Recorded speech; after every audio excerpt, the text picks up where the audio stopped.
অর্থ আর স্বার্থের কারণে অনেক ভালোবাসার পতন হয়। 10 বছর আগে ক্লাসের সবচেয়ে সুন্দরী নজর কাড়া মেয়েটাও এখন 2 সন্তানের মা, কিন্তু সেই রূপ আর নাই। সব পরীক্ষায় নকল করে পাশ করা ছেলেটিও এখন বিসিএস ক্যাডার। ক্লাসের পড়াশোনায় সবচেয়ে বেশি সময় ব্যয় করা ছেলেটিও এখন বেকার ঘুরছে। অন্যের গার্লফ্রেন্ড ভাগিয়ে নিয়ে যাওয়া বাইকওয়ালা ছেলেটার হবু বউ এখন আরেক প্রতিষ্ঠিত টাকাওয়ালার বিয়ে করা বউ।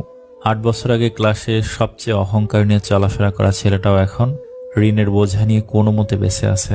10 বছর আগে ক্লাসের লাস্টে বসা প্রতিনিয়ত খারাপ রেজাল্ট করা ছেলেটাও এখন ডাক্তারি পড়া শেষ করে ফেলেছে। যারা প্রথমে অবহেলা পায়, শেষে দেখবেন তারাই বেশি সফল হয়।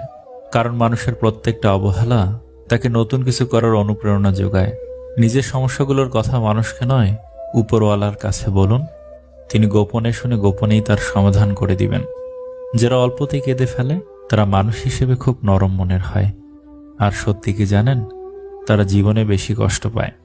ভালো লাগা আর ভালোবাসা দুটো জিনিস কখনো এক হতে পারে না। ভালো লাগা আর ভালোবাসা দুটোই আলাদা। যখন আমরা কারো প্রতি তীব্র আসক্ত হয়ে পড়ি তখন তাকে বলে ভালোবাসা, কিন্তু যদি আসক্তিটা অল্প মুহূর্তের হয় তাহলে সেটাকে বলা হয় ভালো লাগা। বড় মাছটা নিতে চাইলে বড় পাতিল জোগাড় করো, বড় পাখিটা পুষতে চাইলে বড় খাঁচা তৈরি করো। খাঁচা না তৈরি করে বড় পাখি আনলে সে পাখি উড়ে গেলে পাখির দোষ দিও না। যারা বেশি চিন্তা করেন তাদের সবচেয়ে বড় রোগ হলো সুখী না হওয়া। চিন্তা মানুষকে এমন বানিয়ে দেয়, না দেয় ভালো থাকতে, না দেয় ভুলে থাকতে। জীবনে ভালো থাকতে পিছুটান সব পিছনে ফেলে হাঁটা দিতে হয়। যত বেশি পিছুটান তত বেশি জীবন তিক্ত। একজন বিবাহিত নারীর জন্য সবচেয়ে নিরাপদ স্থান হচ্ছে তার স্বামীর বুক। স্বামী যদি আগলে রাখে, শত প্রতিকূল অবস্থায় স্ত্রী ভালো থাকে।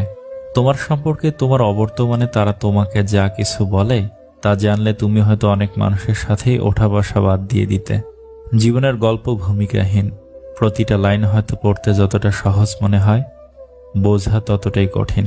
সে কোনোদিনও আমার ছিল না, অথচ সবসময় তাকে হারানোর ভয় পেয়েছি।